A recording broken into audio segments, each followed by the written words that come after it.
साहेब की जय। बंदी छोड़ गरीबदास जी महाराज की जय। स्वामी रामदेवानंद जी गुरु महाराज की जय। सर्व संतों की जय, सर्व भक्तों की जय, धर्मी पुरुषों की जय। श्री काशी धाम की, श्री छुडानी धाम की जय, श्री करोथा धाम सत साहिब। गरीब नमो नमो सतपुरुष को नमस्कार गुरु के नय। सुर नर मुनि जन साधुआ संतों सर्वस दीनहि। सतगुरु साहिब संत सब डंडो तुम प्रणाम। आगे पीछे मध्य हुए तिनको जा कुर्बान। निराकार निर्विषम काल जाल भंजनम। निर्लेपम निजनि अकल अनूप बेसोन धुनम। सोहम सुरति समापतम सकल समान नीरतल। उज्ज्वल हिरंबर हृदय बेपरवा ऐथा है। वार पार नहीं मध्य तम ग्रीब जो सुमर।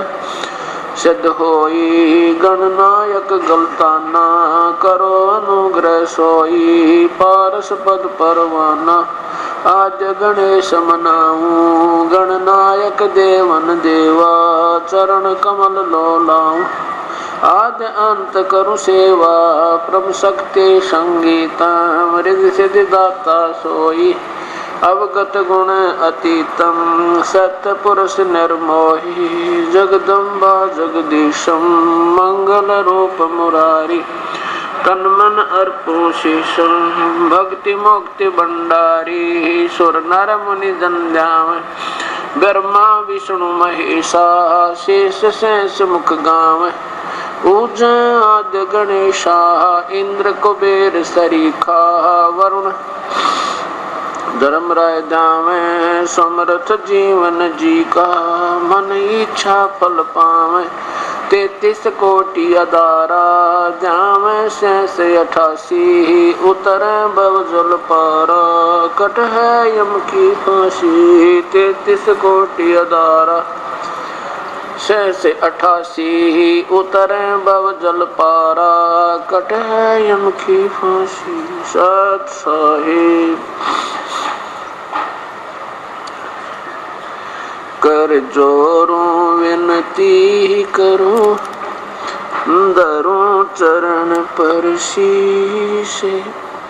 गुरु राम देवानंद जी महाराज ने दिया नाम बख्शीश।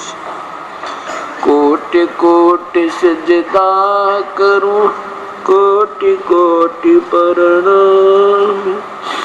चरण कमल में राखियो मैं बांधी जमूला।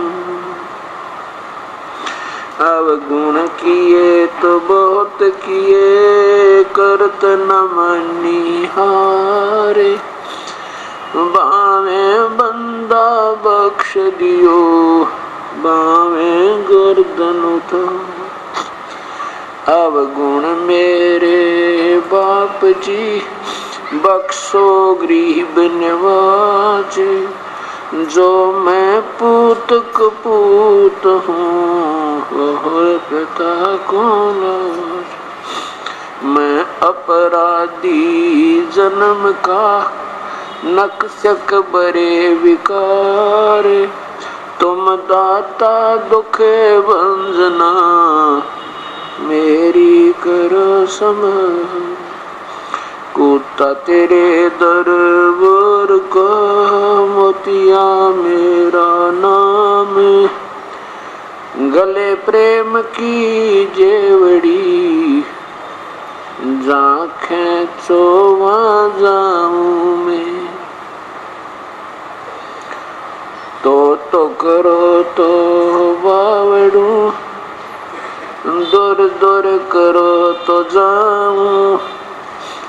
जो रखो तो ही रहूं जो देव सुख।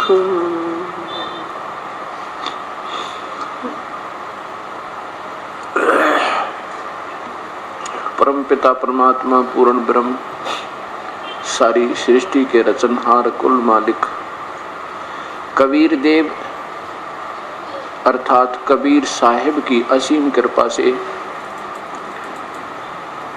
हम कुछ प्राणियों को ये सतमार्ग, सत दर्शन, सत्संग सुनने का सुअवसर प्राप्त हो रहा है।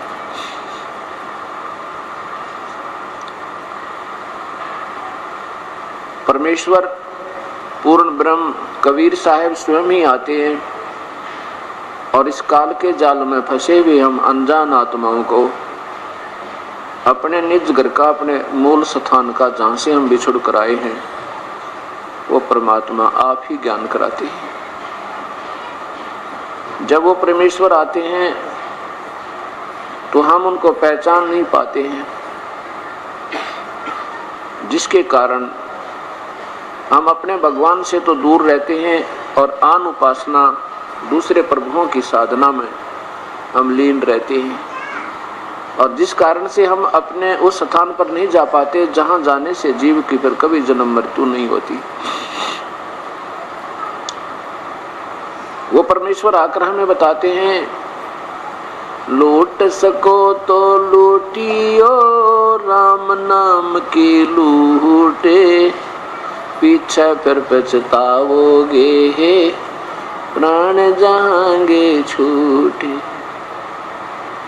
नहीं भरोसा देही का विनस जावे छन माही, श्वास उसास में नाम जपो भाई और यतन कछु नहीं। परमपिता परमात्मा कहते हैं, भाई लूट सको तो लूट लो या राम नाम की लूट। अगर तुमने कुछ लूटना है तो अब राम नाम की लूट लूट लो।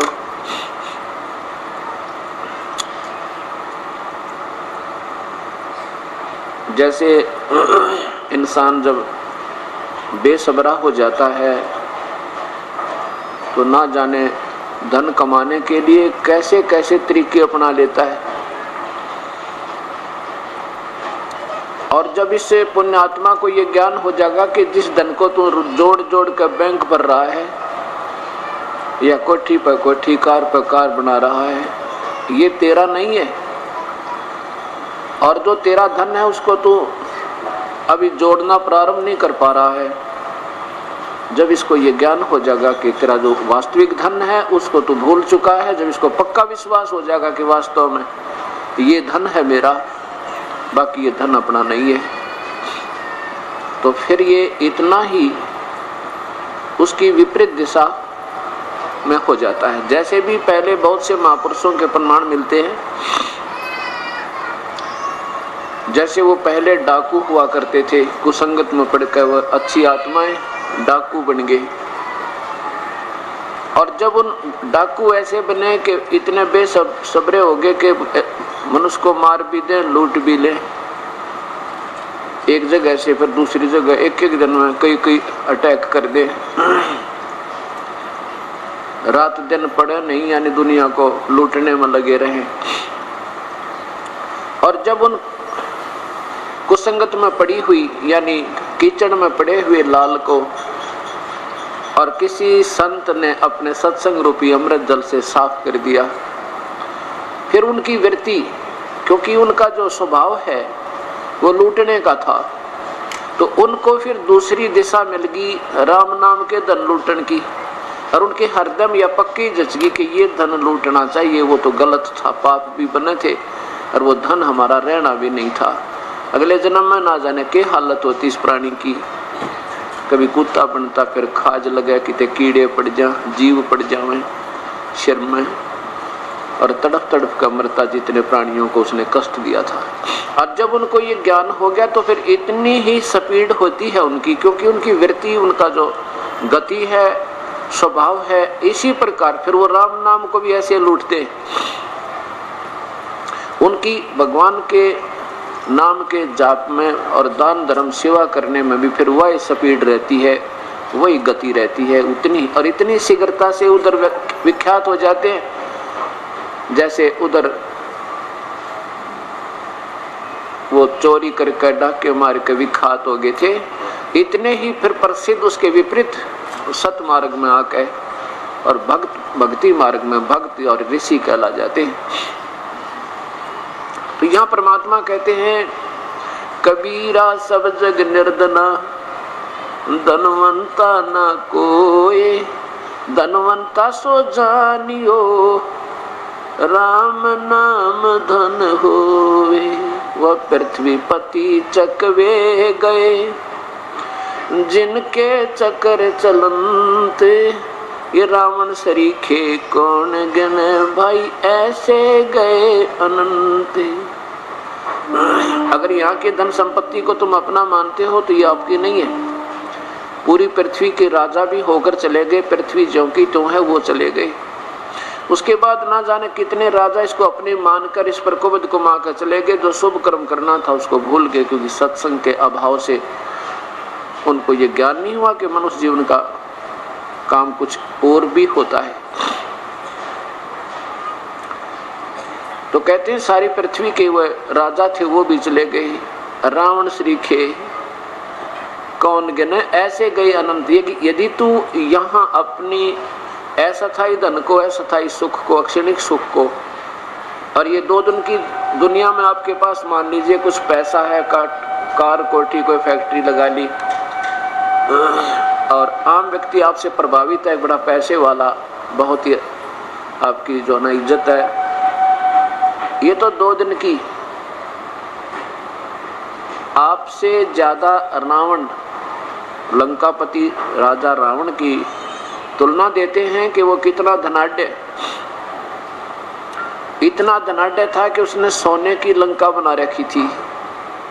हीरे पन्ने जवाहरात उसकी मंडियों में, मार्केट्स में ऐसे बिकते थे जैसे हिंदुस्तान की मंडियों में बाजरे और जवार, गेहूं और कनक या धान बिकता है।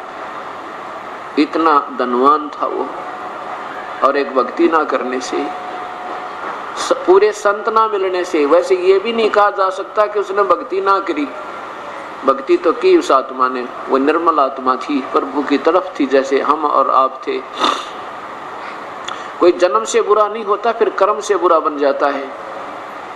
जाति और मजहब से बुरा नहीं होता, उसके दुष्कर्म से बुरा और शुभ कर्म से अच्छा कहलाते हैं। दुष्कर्म और शुभ कर्मों का कहाँ से ज्ञान होता है? दुष्कर्मों का कुसंगत से और शुभ कर्मों का सत्संग है। अब जिन संतों ने ऐसी पुण्य आत्माओं को गलत दिशा दे दी, जैसे रावण जैसे थे, रावण की तरफ थी परमात्मा को पाने के लिए, गुरुदेव उसको ऐसे नकली मिल गए जैसे आज हमारे साथ ये हुआ पड़ा है सारे समाज के संग में, जिन्होंने आप ज्ञान नहीं तुम बता क्या रहे हो, और वो गुरु बन बैठे। ऐसे ही रावण के गुरुदेव ने बता दिया चारों वेद पढ़ के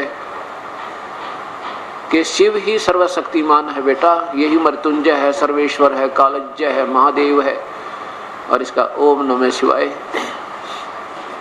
या अपने मनमुखी नाम बना दे, ओम तत्सत कहते इसका नाम दें, और शिव जी को उद्देश्य बना के इसका जाप कर ले बेटा, तेरे को सारे ठाठ हो जाएंगे, स्वर्ग प्राप्ति हो जाएगी।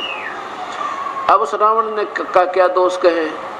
दोष तो उस पाप आत्मा, उस गुरु का है जिसने आप ज्ञान नहीं तू इस उपजाऊ जमीन में बीजना चाहिए था गेहूं और बीज दी भांग, उसको ऐसा गलत दिशा दे दी। तो उसने दिन रात एक करके भक्ति की और अपने यहाँ से गर्दन काट के, गर्दन नहीं दोनों हाथ भी काट के, और भगवान के चरणों में 10 बार समर्पण कर दिया, और भगवान शिव ने 10 ही बार उसको वापस दे दिए, क्योंकि इतनी तो शक्ति इन भगवानों में है। इस मिट्टी को ये जोड़ तोड़ सकते हैं, कोई दिक्कत नहीं, लेकिन ये श्वास नहीं बढ़ा सकते।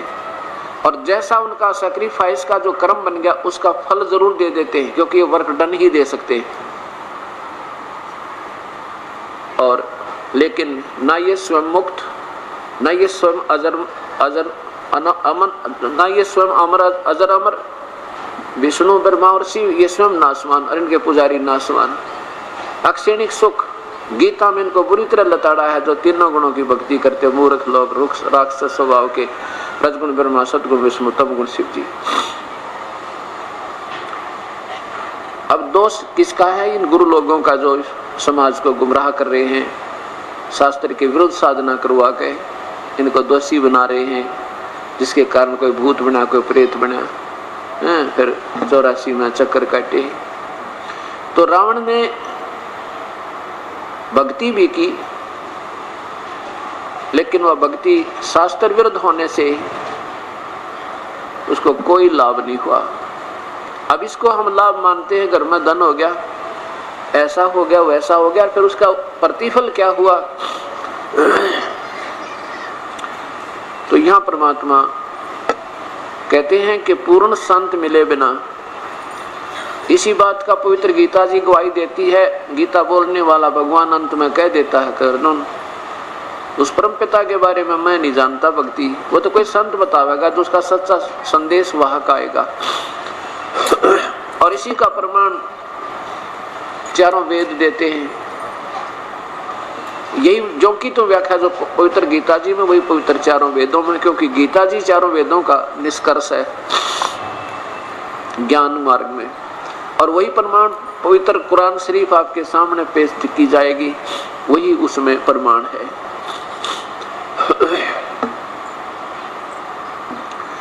तो कहने का भाव ये है कि वो परम संत ना मिलने से तो क्या बना हमारे साथ, रावण के साथ क्या बना?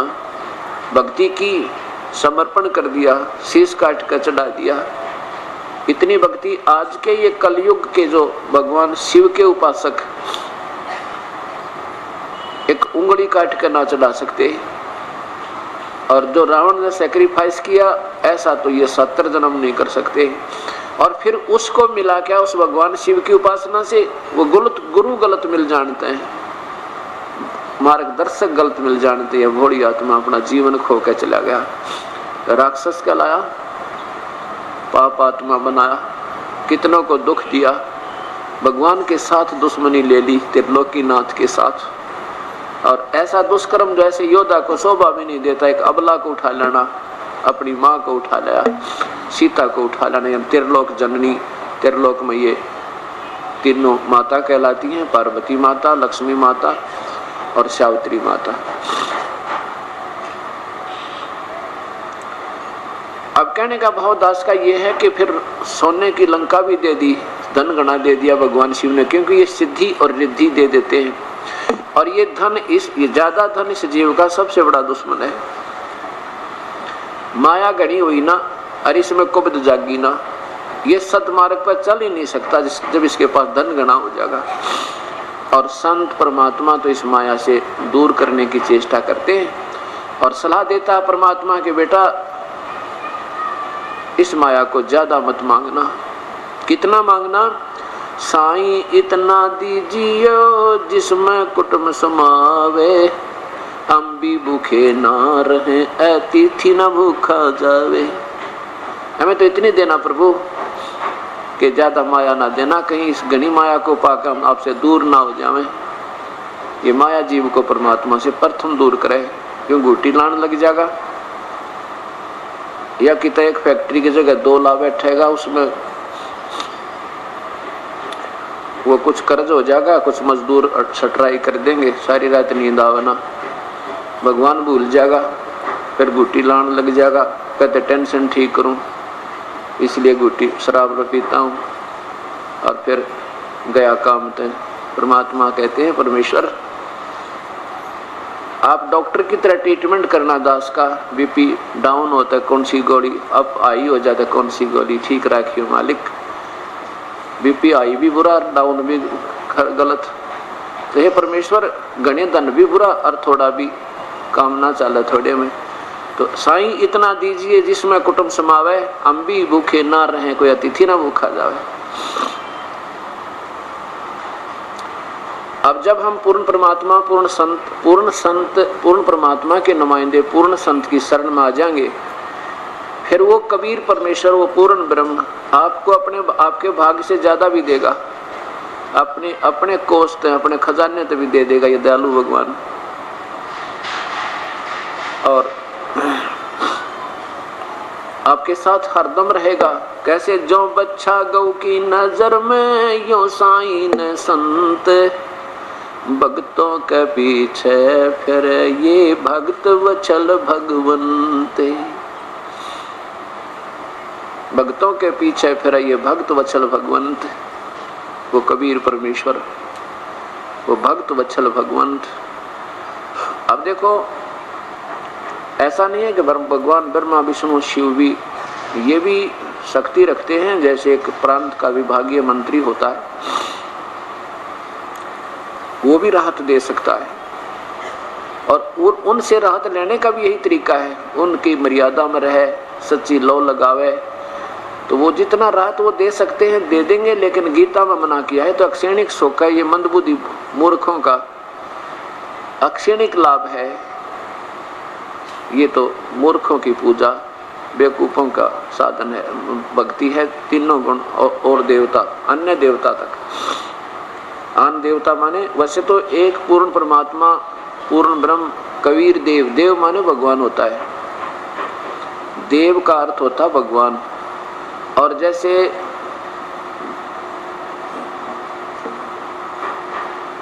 हर एक देव में शक्ति होती है।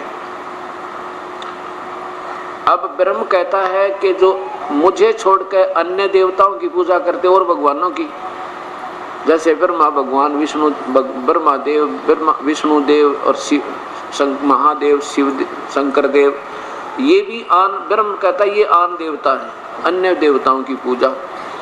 और वैसे फिर आन देवता में कौन कौन आ जाते हैं? पूर्ण परमात्मा, पूर्ण ब्रह्म, वो कबीर देव। उस एक देव न छोड़कर एकम, एकम माने अद्वितीय, जिसके बराबर दूसरा ना हो, उसको त्याग के अन्य पर ब्रह्म भी और ब्रह्म भी, और फिर ये ब्रह्म के तीनों पुत्र ब्रह्मा विष्णु महेश भी आन देवता में आते हैं, दूसरे देवताओं, अन्य देवताओं। अब कहने का भाव ये हमारा कि हमने उस परम पिता की पूजा ही करके अपना आत्म कल्याण कराना है, और ये भी भगवान राहत दे देते हैं। इनकी पूजा भी करोगे तो ऐसे ही करनी होती है, और लफंडर पड़ा नहीं, जैसे हठ योग करके तप करके कितना पानी में खड़ा होकर कितना किसी तरह कोई व्रत रख कर नहीं, वो भी साधना शास्त्र में कुल ही करने से कुछ राहत वो दे सकेंगे, अन्यथा नहीं देंगे आपको। अब जैसे रावण ने पूजा की, केवल शिव जी को ही अपना इष्ट मान लिया और किसी देव में श्रद्धा नहीं रखी, तब वो राजी हुए। जो पति भरता पति से राती आन पुरुष निभावे, यानी किसी भी देव की अनन्य मनते करनी पड़ेगी। काल कहता मेरी पूजा करे तो मेरी भी अनन्य मनते। अव्यभिचारिणी भक्ति, अव्यभिचारिणी भक्ति होती है जो लड़की अपने एक पति पर आश्रित रहे, उसको अव्यभिचारिणी कहते हैं। और व्यभिचारिणी वो होती है जो वैश्यावृत्ति में लड़की आ जाती है। तो जो एक भगवान ने, एक परमात्मा की भक्ति ना करके, श्रद्धा ना रखे, और सभी देवताओं की, उसकी भी, माता की, मसाणी की, बारडी की भी, तरली की, पितरों की, श्राद्ध, कहते ये तो आन उपासना ही, व्यभिचारिणी भक्ति बताई। गीता जी में प्रमाण है इस बात का।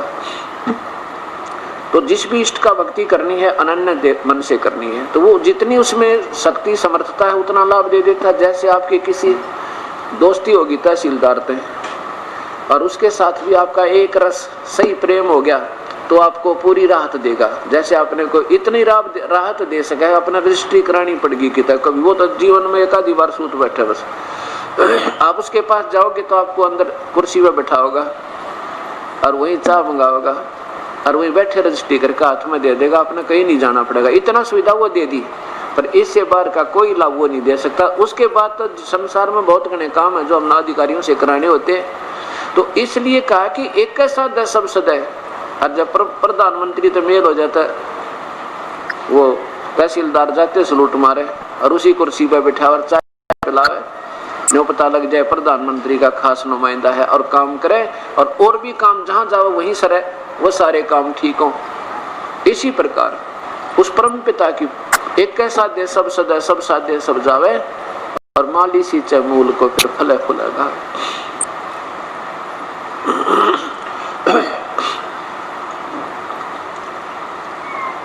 ऐसे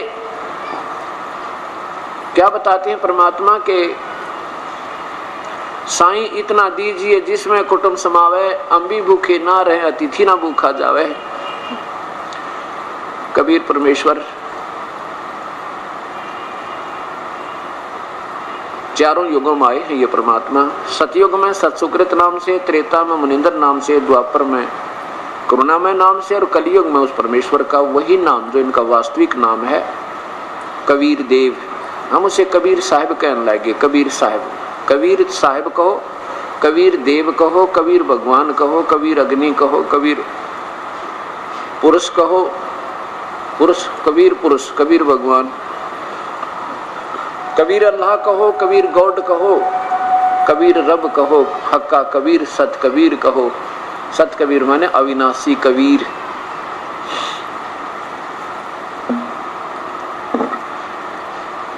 तो वो परमेश्वर चारों युगों में आते हैं। कलयुग में उनका कबीर नाम अर्थात कबीर चलेगा। जब वो परमात्मा जिस युग में भी आते हैं अपने सत भक्ति का सत संदेश देते हैं, जैसा परसों आपको इसमें सामवेद के संख्या नंबर 1400 में और यजुर्वेद के 29वें अध्याय के 25वें श्लोक में प्रमाण दिया था कि वो परमात्मा कबीर है। अपना सत संदेश अपने चिकित्वान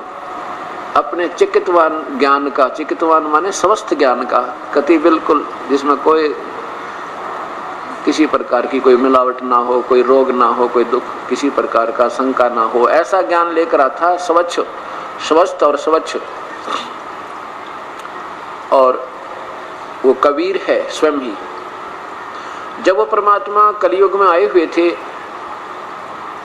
उसमें इसी प्रकार जैसे ये दास उसी परम पिता की 600 वर्ष पहले बोली हुई है सतवाणी, अमरवाणी, अमृतवाणी, सतकथा, सतज्ञान, चारों वेद जिसमें समावेश, 18 पुराण, 11 उपनिषद, महाभारत, पुराण, पवित्र बाइबल यानी गुरु, ये सब का उसमें समावेश है। और वो कहा करते थे कि भाई देखो तुम जो पूजा कर रहे हो हिंदू लोग, ये तुम्हारी पूजा ठीक नहीं है, ये तुम्हारे गुरु ठीक नहीं है, ये तुम्हें शास्त्र विरुद्ध साधना बता रहे हैं।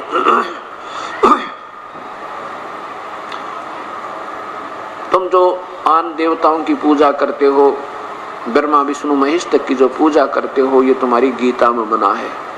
वेदों में इसका खंडन किया है। श्राद्ध निकालना गीता और वेदों में मना किया है। अब इस बात को जो भोली आत्मा थी वो जाकर अपने गुरुओं से बताते, सत्संग सुनकर कहते जी वो जुलाहा पता नहीं क्या उठपटांग बकवाद कर रहा है वहां पर सत्संग में, कहता है तुम्हारे गुरु ठीक नहीं है, वो गीता के विरुद्ध साधना बताते हैं। गीता में कहीं नहीं लिखा के, वो कहता है कि गीता में श्राद्ध निकालने को मना किया है गुरुदेव, क्योंकि अपने पूर्वज भोले भाले थे, अनपढ़ थे, अशिक्षित थे और उसमें शिक्षा ग्रहण करने की केवल एक वर्ग को ही अधिकार था। शिक्षा ग्रहण करने का एक ही वर्ग को अधिकार था, वो ब्राह्मण कहलाते थे और दूसरी जाति वाले ना शिक्षा ग्रहण कर सकते थे और ना कोई वेद शास्त्र पढ़ सकते थे। उनको गुरु कहते थे, गुरु पढ़ावे और तुम सुनो। बहुत अच्छी बात, ये तो बहुत अच्छी बात है। जब सारे मिस्त्री थोड़े बनाकर, मिस्त्री तो एक दो दुकान हो और किसी की मोटरसाइकिल ठीक हो जाए ठीक करवा ले जाकर। अब उन्होंने यही सोचा था कि ठीक है गुरु लोगों ने शास्त्रों को पढ़ा है, ठीक समझा है, शिक्षा ग्रहण की, हम क्या जाने। तो उन गुरुओं पे अविश्वास हो ही नहीं सकता, क्योंकि भोली आत्मा थी, इनको तो विश्व चाहिए था। और गुरु के पास, जब डॉक्टर के पास कोई दवाई लेने जाता है उस पर अविश्वास करना तो फिर शोभा सी भी ना देती। मरीज तो कर ही नहीं सकता अविश्वास, क्योंकि उसको तो अपना दुख निवारण होना चाहिए, कोई कर दे और उसकी हर बात को स्वीकार करेगा। अब उन नीम हकीम ने देखना था, तो इसकी मृत्यु का कारण बन रहा है, इसको गलत दवाई देकर। तो उन गुरुओं ने सोचना था तुम अपने स्वार्थ की खातिर के लिए और इनको शास्त्र विरुद्ध साधना क्यों दे रहे हो। अब जब वो जाकर बताते कि गीता में कहीं नहीं लिखा, वो कहते कि गुरु लोग बताते कि झूठ बोल रहा है, वो क्या जाने। गीता में कहीं नहीं लिखा कि ये ऐसी पूजाएं मना किया है, श्राद्ध मत निकालो, पितर मत पूजो, भूत मत पूजो। और कहीं वेदों में नहीं लिखा, हम वेदों के रोज पढ़ते हैं, वो क्या जाने गंवार। कबीर साहब कहते हैं भाई कि वेद पढ़ने पर भेद न जाने, ये बातें पुराण 18। और फिर भी जड़ को अंधा पत्ते खवावे, भूल गया सिरजनहारा। वेदों की आड़ लो और मूर्ति पूजा करवाओ, है नादान कहीं के। वेदों में मूर्ति पूजा कहीं लिखा है? केवल मूर्ति पर सीमित कर दिया तुमने। एक मंदिर में जाओ, घंटी, एक पुजारी बैठा पाओ, वहाँ जल चढ़ा दो, पैसे चढ़ा दो, घंटी बजा दो, फूल भगवान का मूर्ति का भोग लगा दो। इस बात से हिंदू लोग नाराज हो गए। क्या बताते थे परमात्मा? अरे बोली सी दुनिया, गुरु बिन कैसे सरिया। पूरे संत के बिना क्यों कर बात बने। अपने लल्ला के बाल उतरवावे, देख कैंची ना लग जइया। और एक बकरी का बच्चा लेकर उसका गला कटैया। रे बोली सी दुनिया, गुरु बिन कैसे सरिया। कहते हैं कि नादान संतों ने, मूर्खों ने इन प्यारी आत्माओं को कहां सीमित कर दिया, शास्त्र विरुद्ध साधना पे। एक बुढ़िया जाती है अपने बच्चे का मुंडन करवाने के लिए, पोते का, और साथ में उस बच्चे की मम्मी पहुंच गई कहां? माता के ऊपर, जहां इष्ट स्थान पे। एक बुढ़िया गई गुड़गामे वाली पे, मान लीजिए कोई काली पे, तो वहां जाकर क्या कहते हैं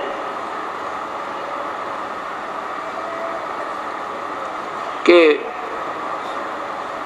ये नाई के, यानी वह नाई होता है बाल उतारने वाला, चार, वो इतनी भीड़ होती है, उसको इतना समय नहीं होता कि सारे बाल काट दे। शीघ्रता से क्या करे, भाई जल्दी कर दे, मैं जल्दी जाना है।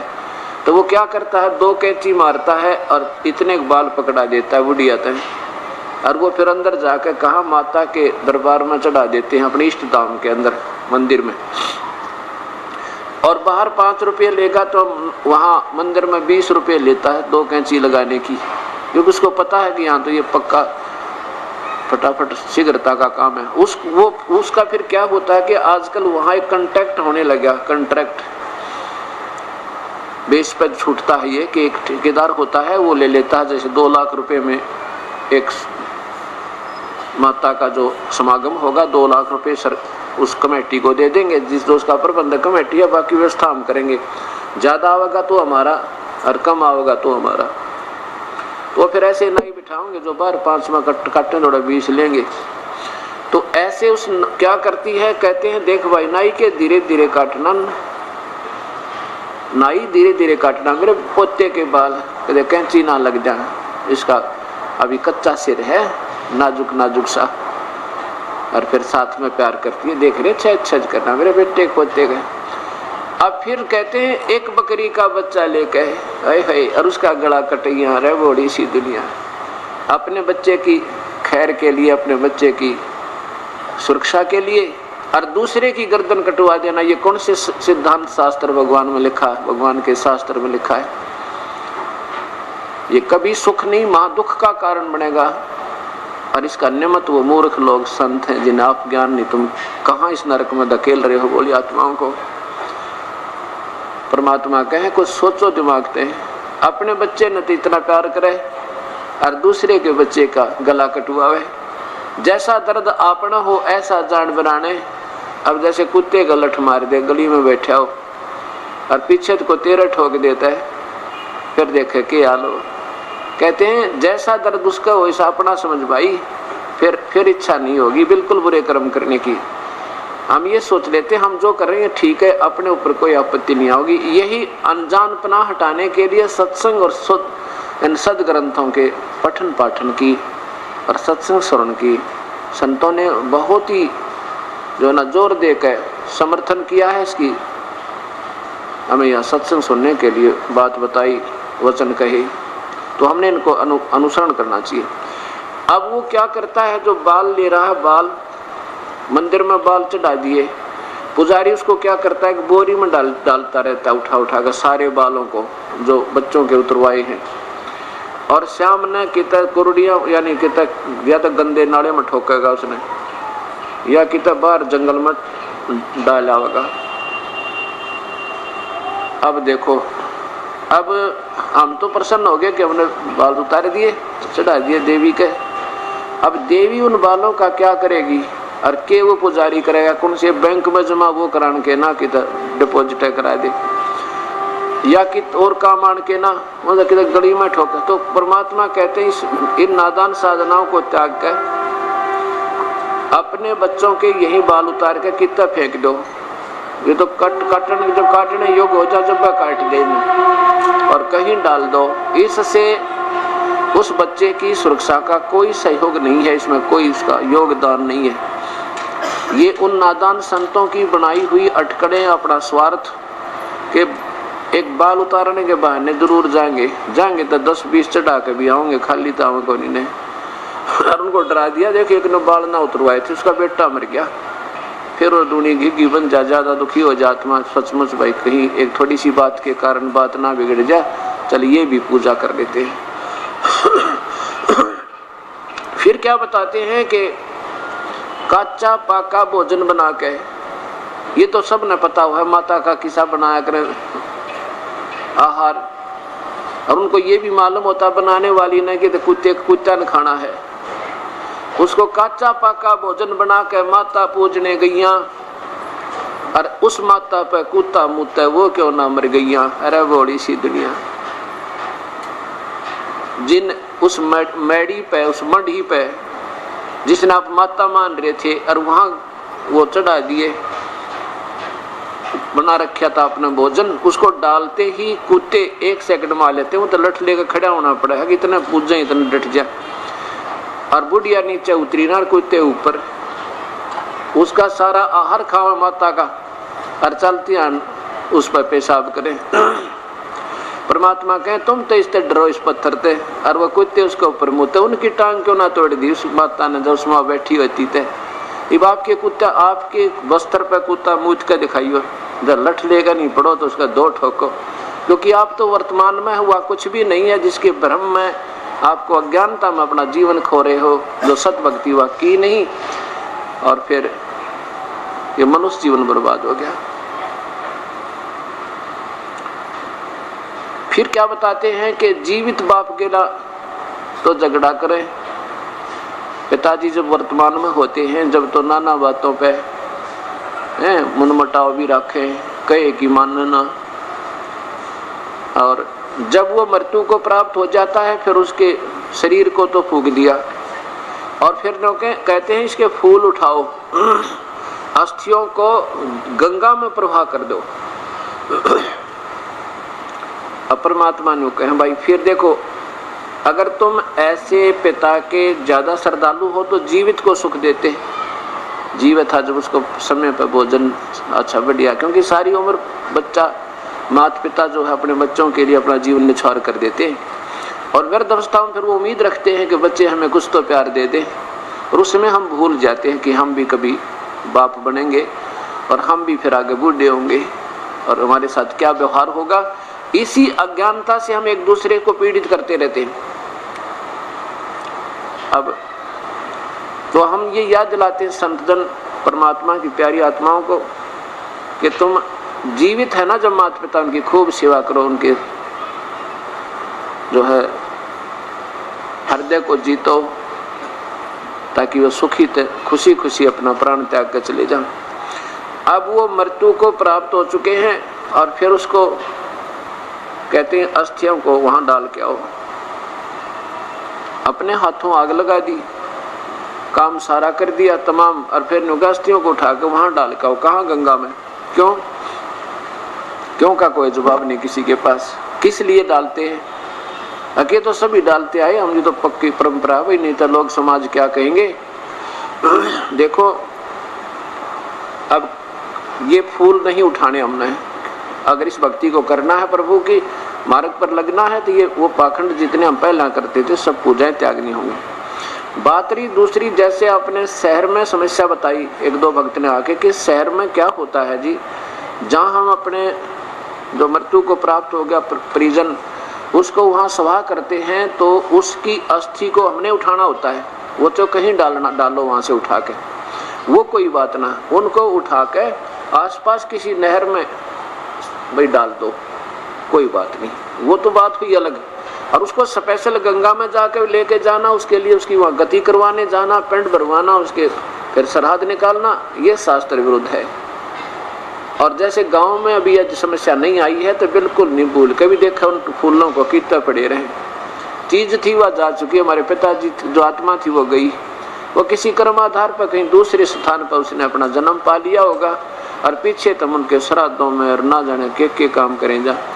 वो गुरु लोग फिर बाद में हमारे को ठगते रहते हैं, अनजान गुरु लोग। वो गुरु भी नहीं कह सकते उनको हम वैसे तो, लेकिन अब इस भाव से कहना भी पड़ता है।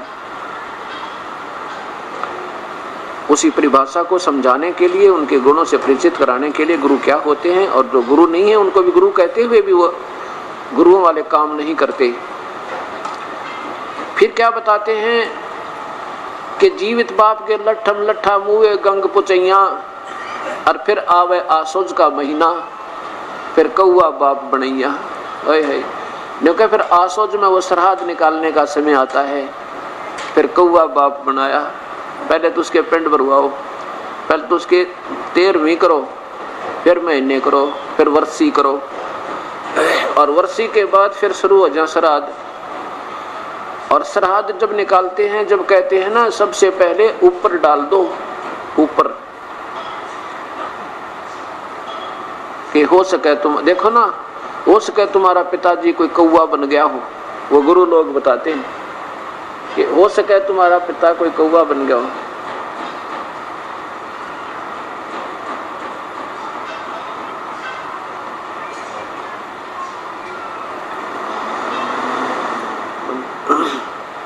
पानी चेक कर। अब कभी किसी समय भी बगैर सोच के मैंने रख दो ऊपर रोटी, कौवा सबसे पहले आओगा। और फिर क्या कहते हैं वो गुरु लोग जो श्राद्ध निकालने आते हैं, उन्होंने देखा ना कौवा, तेरा पिताजी कौवा बन गया, भोग लग गया उसको, बेड़ा पार हो गया। अब परमात्मा ये कहते हैं कबीर साहब, देखो नादानो, जब आपके पिताजी जीवित थे, दिन में 2-2, 3-3 रुपए तो रोटी खाते थे, कई बार दूध चाय पिया करते थे, पानी पीते थे।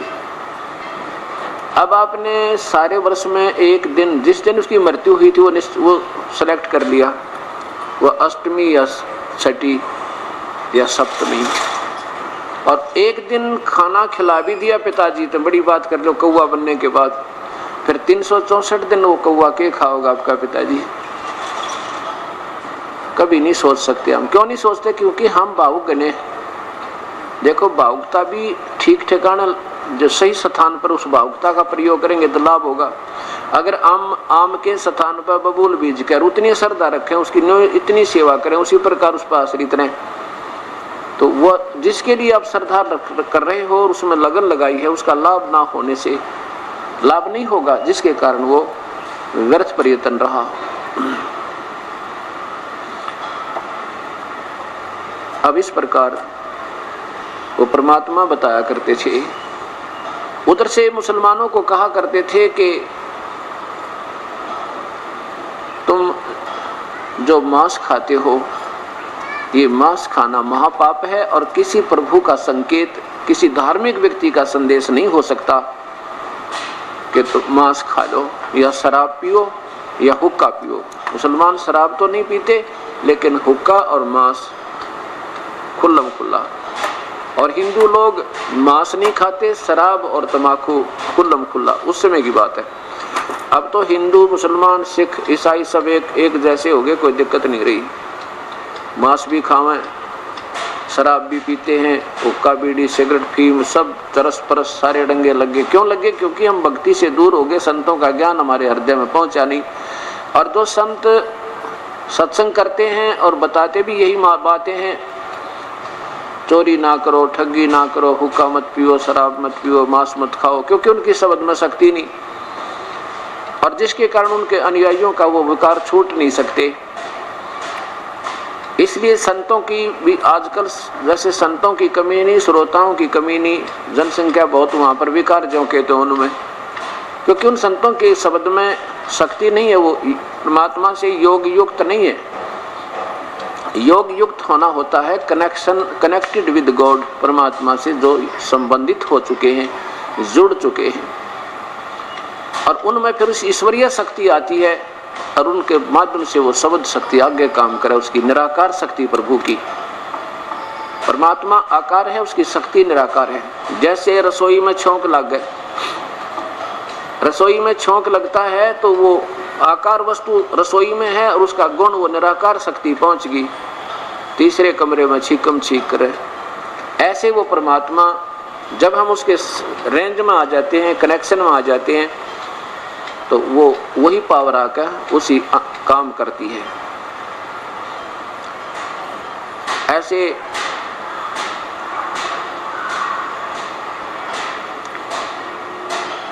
कबीर साहब कहा करते कि तो तुम मांस खाते हो, शराब ये और बकरे को बलि कर चढ़ाते हो अल्लाह का नाम लेकर, वो कहते हैं ये अल्लाह बकरे नहीं खाता, ये तो तुम्हारी जीभ चटोरी होगी। जिन महापुरुषों की ओट लेकर जिन्होंने सवत समाज बनाया था, वो मुसलमान धर्म जिससे प्रारंभ हुआ हजरत मोहम्मद जी से, नबी मोहम्मद से। नबी माने संदेश वाहक, रसूल का अर्थ होता अवतार। क्या बताते हैं कि उन प्यारी आत्माओं ने, हजरत मोहम्मद जी ने कभी मांस छुआ भी नहीं था नादानो, तुम उनकी आड़ में ऐसी गलती कर रहे हो, उनको बदनाम कर रहे हो। नबी मोहम्मद नमस्कार है राम रसूल कहाया, 1,80,000 को सौगंध जिन नहीं कर चलाया। परमात्मा कहते हैं कि हजरत मोहम्मद जैसी, हजरत मोहम्मद जी कौन थे? ये भगवान शिव के गण थे, भगवान शिव के लोक थे, द्वीप थे। ये एक पुण्य आत्मा जिनके संस्कार मानुष के बाकी थे। वहाँ देवलोक में विष्णु जी के शिव के उपासक रहे थे पहले जन्म में, फिर शिव के लोक में अपने पुण्यों को आधार पर वहाँ रहे, समाप्त हुआ। फिर कुछ पुण्य और बचे होते हैं और कुछ पाप हुआ, फिर मानव शरीर में और मिल जाता है उनको। हो सकता है 1-2 लगातार मानव शरीर और भी मिल सका है और फिर 84 लाख योनियों में जाना पड़ता है। तो प्यारी आत्मा सीधे भगवान शिव के लोक से आए थे। जो ऐसी आत्मा आती है उनमें भक्ति की कसक बराबर बनी रहती है। और ये हजरत मोहम्मद जी पहले कौन थे? ये पहले ऋषि लोग हुआ करते थे, जो ना हिंदू था, ना मुसलमान, सिख, ना ईसाई। उस समय की उनकी सत भक्ति शास्त्रानुकूल साधना का भी भक्ति का अंश उनमें बकाया था। तो शिवलोक में गए, शिवलोक से फिर आगे मृतलोक में। यहाँ भी प्रभु की चाह थी। उनका जीवन चरित्र रखा दास के पास। अब दिन में ये प्रोजेक्टर पर साफ दिखाई नहीं देता, इसलिए मौखिक बताता हूँ। और ये जो दास एक भी शब्द का है उसको सत्य मानना, बिल्कुल वो शास्त्र के बाहर नहीं होगा एक अक्षर भी। तो उनके जीवन चरित्र में देखा कि हजरत मोहम्मद एक गुफा में चले जाते थे, सुबह और शाम ने 2-2, 3 दिन वहीं रहते थे अपनी भक्ति, क्योंकि कसक थी परमात्मा की, और लगे रहते थे। एक दिन कहते हैं जबराइल नाम का एक देवता आया, फरिश्ता आया, उसने उनको ऐसे दबोच लिया जैसे उनके प्राण निकल जाए 1 मिनट में। फिर घबरा गए और कहा कि पढ़ो। अब वो फिर बोला नहीं, फिर दोबारा फिर दबाया कि पढ़ो। कोई कागज सा आगे करा। वो हजरत मोहम्मद कहने लगे कि मैं तो अनपढ़ हूँ, मैं नहीं पढ़ सकता है, शिक्षित हूँ। अब फरिश्ता चला गया। कहते हैं हजरत मोहम्मद बाहर खड़ा खड़ा कांप रहा है, वापस आ गया, अपनी पत्नी को बताई सारी कहानी, और फिर बुखार चढ़ गया। 2-3 दिन में बुखार उतरा, डर गए। कुछ दिनों के बाद फिर चला गया उसी गुफा में। वो फरिश्ता फिर आया, उसने फिर ऐसे ही उनको दबोचा, मजबूर किया। कहता ऐसे पढ़ो। तब कहते हैं वो पढ़ने लगा, बताया कि ऐसे बोलो, ऐसे बोलो, बोलने लगे।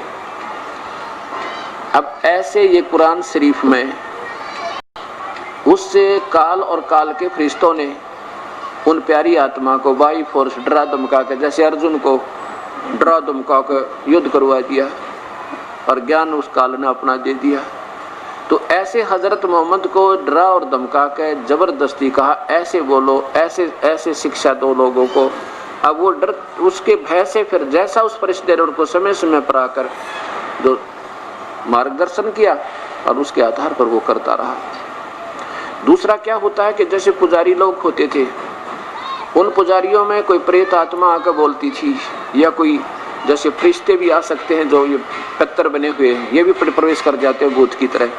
और ये काल भी प्रवेश कर जाता है, जैसे कृष्ण में प्रवेश कर गया, चारों ऋषियों में प्रवेश किया और वेद व्यास में प्रवेश करके गीता और वेदों को फिर लिखवाया। जैसे भगवान श्री विष्णु में देवी प्रेतनी की तरह प्रवेश थी, वो बेहोश पड़ा था, फिर निकल गई तब वो होश में आया। ऐसे ये प्रवेश करके और ये बोलते रहते हैं और फिर वो लिखने वाले उनके आदेशों को लिख लेते हैं, जिससे कुरान शरीफ बन गई। जैसे आजकल ब्रह्मा कुमारी एक पंथ चल रहा है, वो कहते हैं कि ये गीता ना पहले सदाशिव ने बोली थी, श्री कृष्ण में प्रवेश करके उसकी आत्मा में स्वयं अंदर जाके। बिल्कुल ठीक है, ये सदाशिव है कौन? ये तो काल है, ज्योत निरंजन। और इसको ये जो सदाशिव बोल रहे हैं इसने कि यही है वह सर्वेश्वर, सर्वेश्वर, निराकार, निरंकार। और फिर कहते हैं वही शिव अब ब्रह्मा की आत्मा में आता है, और ब्रह्मा की आत्मा आती है एक लेखराज हुए हैं पंडित जी राजस्थान के, कहते उसमें फिर ब्रह्मा की आत्मा आती है, और वो फिर आत्मा उन ब्रह्मा कुमारी उन कुमारियों में आती है। 2 लड़कियां बैठ जाती माउंट आबू में, बताते हैं, और वो कहते हैं पहले तो बेहोश हो जाती है, कहते निढाल उनमें जान मांस कुछ नहीं होता, श्वास भी नहीं, ऐसे श्वास धड़क रहे होते हैं, चल रहे होते हैं थोड़े थोड़े, फिर थोड़ी देर में वो बैठ जाती हैं। फिर उनकी आवाज़ भी अलग होती है, उनकी बोलने की शैली भी अलग होती है। वो क्यों? क्योंकि वो ऊपर भगवान से कनेक्ट हो गए, बिंदु से, एक ज्योति बिंदु, ज्योति काल तक कनेक्ट हो गए। काल तक कनेक्ट नहीं हुए, कोई प्रेत प्रवेश कर गया उसमें, कोई पितर आके, और वो गलत, वो जैसे उसी भगवान ने गीता बोली थी, सदाशिव ने, काल नहीं बोली थी, ब्रह्म ने। अगर वो पहले गीता बोली रखी है तो अब क्यों बोला वो अलग, उससे न्यारी, उससे भिन्न जो बोल रहा है, तो वो भगवान नहीं हो सकता जिसने गीता बोली। वो तो वही बोलना था जो पहले बोल गया। वही गीता युद्ध के दौरान बोली कृष्ण में प्रवेश करके ज्यों की तो, और वही गीता बोली फिर वेद व्यास में प्रवेश करके लिखवा दी, लिपिबद्ध करवा दी उसी काल ने, सदाशिव ने प्रवेश करके। अगर आज वो सदाशिव कुमारिया में बोल रहा है तो गीता से अलग बोल रहा है, तो सदाशिव नहीं है, ये काल नहीं है, ब्रह्म नहीं है, ब्रह्म भी नहीं है, वो कोई और भूत बोला उनमें। ये बिल्कुल इसका अंडरस्टूड है, आपने स्वयं निर्णय ले सकते हैं इस बात को। क्या भगवान बदल गया? आज न्यारी नारी व्याख्या करता, कभी कहे कि सतयुग होगा, फिर कहे पीछे 1998 की बात है, ब्रह्मा कुमारी वालों ने 1997-98 में कहा कि बस अगले वर्ष तो कोई नहीं रहेगा, सब मर जाओगे, आदेश आया ऊपर से। एक अपना सेवक है पुलिस में, और उसका एक रेलवे रोड रोहतक में एक कपड़े की दुकान है, उसका दोस्त है, उससे वो कपड़ा ले आया करे, और वो ब्रह्मा कुमारी वालों से संबंधित है, उनका संपर्क है, वो पूरी आश्रित है। तो उसने उस अपने हमारे सेवक को बताया कि 1998 में या 99 में, मेरा याद को नहीं, कि कोई नहीं रहेगा, सब प्रलय हो जाएगी, ये आदेश आया ऊपर से। फिर उसने सारी बात पूछी, भाई किसने भेजा आदेश? फिर वो सारी कहानी बताई, ऐसे ऐसे ब्रह्म 2 लड़कियां बैठती है कुमारी, उनमें से ऊपर तो आदेश आया भगवान का। फिर वो भक्त जी बोला, एक बात बता लाला जी, और तेरी बात हम मान ले, चल इतना हम विद्वान को नहीं, भाई क्या होगा क्या नहीं होगा, पर एक बात बता, अब तुझे न्यों पता लग जाना अगले साल कोई नहीं रहेगा, तो दुकान पर कौन बैठे, और तू 1 मिनट भी ना छोड़ता है, बैठा सब तो पहले आकर रात ने जा सब बाट देख के इंतजार करके कोई नहीं आ रहा है, गाहक चलेगा। जब तुझे ये पता हो ना कि अगले वर्ष 6 महीने रह रहे अगले वर्ष के, और इतना तेरे पास धन भी होगा, 6 महीने गुजारा हो जा, कहानियों तो खूब सा धन है, फिर इस दुकान पर नहीं बैठ सकता बेटा, क्यों भुकावा मैंने? और फिर क्या होना जाना था, नो कई आदेश बदल गए, जब ना हो नो कई आदेश बदल गए, करे घर के कानून, और 84 में ठोके जाओगे बनावटी बात बनाने वाले। इन पवित्र शास्त्रों में लिखा, उसने फिर देख लो, उसी तरह फिर लग जाओ जो आदि हमारे पूर्वज किया करते थे, उन्हीं के आधार पर फिर करो, मत भरमो इस नादानों की इस नादानी के आधार पर। अब ऐसे मुसलमान धर्म की तरह ही ये एक और नरी एक किताबें बन जाएंगी इनके ऑर्डरों की, जो ऊपर से आ रहे हैं, और फिर ये ना जाने कितने जीवों को फिर भ्रमित बना के ग्रुप बन जाएगा। अब क्या होता है कि कबीर साहब कहते हैं कि 1,80,000 अनुयायी हुए थे हजरत मोहम्मद जी के। उन्होंने बीड़ी शराब मांस तंबाकू ये कह दिया था, जो छुआ भी गाना मुसलमान नहीं होगा, वो पवित्र आत्मा नहीं होगी, वो भक्ति के योग नहीं होता। और ये नियम है ईश्वर का। और यहाँ तक हजरत मोहम्मद जी ने कहा था कि जो ब्याज भी लेगा ना मेरा अनुयायी, वो मुसलमान नहीं है। जो ब्याज ने भी मना करा, जो पुण्यात्मा क्या गऊ काटने को कह देगी या कोई बकरे काटने की सलाह दे सके या मांस खाने की, नहीं, मर सकते हैं लेकिन वो ऐसा मांस मिट्टी नहीं खा सकते।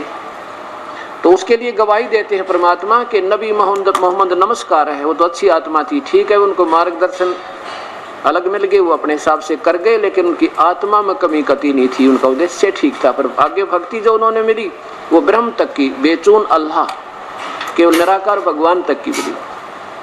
जैसे ही आप देख रहे हो ये राधा स्वामी पंथ, धन धन सदगुरु पंथ और जितने भी ये जो जय गुरुदेव जी महाराज, ये सभी राधा स्वामी पंथ से निकली हुई ब्रांचेज है। और ये महिमा तो गाते हैं सतलोक की, सतपुरुष की, और नाम देते हैं काल के। ऐसे ही जो कहते इस मुसलमान धर्म में महिमा तो है पूर्ण परमात्मा, वो कबीर है, क्योंकि इनके फरिश्ते आकर बताओ इनको, और पूजा सारी काल तक बेचून की, निराकार बताओ कि वो भगवान तो निराकार है। और कुरान शरीफ में लिखा वो सह शरीर है, और 6 दिन में सृष्टि रच के 7वें दिन तख्त पर जा बैठा, वो मनुष्य जैसा, उसका नाम कबीर है। और फिर भी पूरे के पूरे मुसलमान धर्म में अल्लाह बेचून है। अल्लाह बेचून माने निराकार है, वो निरंकार है, उसका आकार नहीं है। और ये निरंकारी पंथ वाले ये तो भगवान को निराकार बताते ही हैं, तो निराकार है। अन्यों के गुरु जी जो आते हैं ना हमारे, वो है भगवान, बस आगे भगवान को नहीं। ये गुरु जी जो आगे ये आकार में, ये तो है भगवान, और भगवान निराकार। इनकी छोरी देखो। और नाम क्या देते हैं निरंकारी मिशन वाले, तू ही एक निरंकार, मैं तेरी शरण मैनू बख्श ले, ये इनका मंत्र है। ये परमात्मा सदबुद्धि दो इन महापुरुषों को किसी प्रकार फिर शास्त्रा ने देख ले उठा के, ना किसी गीता जी में, ना किसी चारों वेदों में, ना गुरु ग्रंथ साहिब में। ये परमात्मा उस भक्ति को, बीज बिना भक्ति हो कैसे, नाम से जीव का छुटकारा हो, नाम गलत, बीज से पौधा बनना, बीज गलत तो कैसे लाभ होगा। और करोड़ों की संख्या में उन भोली आत्माओं को अपनी मीठी बात बना के, और काल के मुख में, उस निरंकार के मुख में, निरंकार ये काल है जिसको निरंकार कहे, वो भी निराकार नहीं है, लेकिन इनकी सोच ने निराकार बना लिया कि वो उनको मिला तो है नहीं साधना से। अंत में ऋषियों ने उसको बता दिया ये तो निराकार है, और इसको, और वो है आकार में। जैसे अर्जुन को कहता मैं ऐसा हूँ भाई, ये है मेरा स्वरूप, लेकिन मैं अपनी योग माया से छुपा रहता हूँ, कभी किसी के सामने नहीं आता, मैं हूँ ऐसा ही, निराकार की तरह। तो उसका जो शरीर है हम इन महापुरुषों का नूरी शरीर है, नूर का, तेज का। हमारे जैसा ये स्थूल शरीर नहीं है, हार्ड नाड़ी और हड्डियों का बना हुआ, ऐसी काया नहीं है उनकी, अकायम। वैसे कबीर परमेश्वर पूर्ण ब्रह्म सतपुरुष है, उनका ये शरीर है तो मनुष्य जैसा ही। अब जैसे राजा तो पहरे मखमल के कपड़े, गरीब आदमी पहरे खाद्र के, खद्दी के, यानी बिल्कुल साधारण से फटे पुराने। तो उसके कपड़े और उसके कपड़े हम दिन रात का अंतर है, उसकी और आम नागरिक की ड्रेस में। ऐसे परमात्मा का शरीर तेज पुंज का है, और इन भगवानों का भी नूरी शरीर है, ब्रह्मा का भी, विष्णु जी का भी, शिव जी का भी, और ब्रह्म यानी ज्योति निरंजन का भी, जिसको सदाशिव कहते हैं ज्योति निरंजन को, और परब्रह्म का भी नूरी शरीर, और पूर्ण ब्रह्म का भी नूरी शरीर, और हमारा अंदर जो वास्तविक शरीर वो भी नूरी है। इनमें अंतर बहुत है। जैसे एक तो 60 वाट का बल्ब हो, एक 100 वाट का, 1000 वाट का, एक चंद्रमा समझो और एक सूर्य उदय हो जा। ब्रह्मा विष्णु महेश समझो 100 वाट के बल्ब, इनकी माँ समझो 200 वाट के बल्ब, और इनका पिता 1000 वाट का। और ब्रह्म को परब्रह्म को समझो चांद चंद्रमा, और पूर्ण ब्रह्म को सूर्य समझो। इनके शरीरों में इतना अंतर है। क्या बताते परमात्मा, तारा मंडल बैठे कर ये चांद बड़ाई खावे, उदय हुआ जब सूर्य का हाशों तारों छिप जावे। ऐसे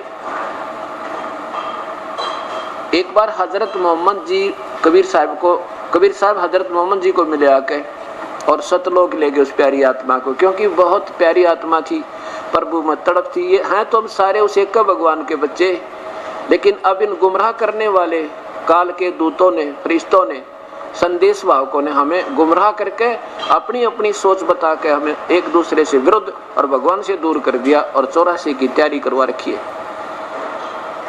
तो कबीर साहब ने सोचा कि चल इस प्यारी आत्मा को बता दूं, ये सबको बता देगा सत्ज्ञान। जैसे उसी परमात्मा ने ऐसे जिंदा रूप बना के हजरत मोहम्मद से मिले, जैसे आदरणीय श्री धर्मदास जी को मिले जिंदा रूप बना के जिंदे महात्मा का, और ऐसे ही आदरणीय दादू जी को मिले उस जिंदा महात्मा के रूप में।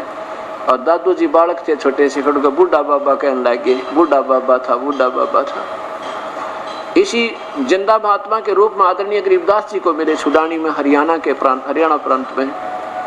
और इसी प्रकार जिंदा महात्मा के रूप में गुरु नानक देव जी को मिले वो कबीर परमेश्वर। और ये इसलिए मिलते हैं कि ये सबसे उत्तम आत्मा है और ये भक्ति उच्च भक्ति योग्य हो चुकी हैं। इनको अगर मैं संदेश अपना सत्य ज्ञान दिखा दूंगा तो ये ढंडोरा पीट देंगे, डटे नहीं डटेंगे, दुनिया को बता डालेंगे।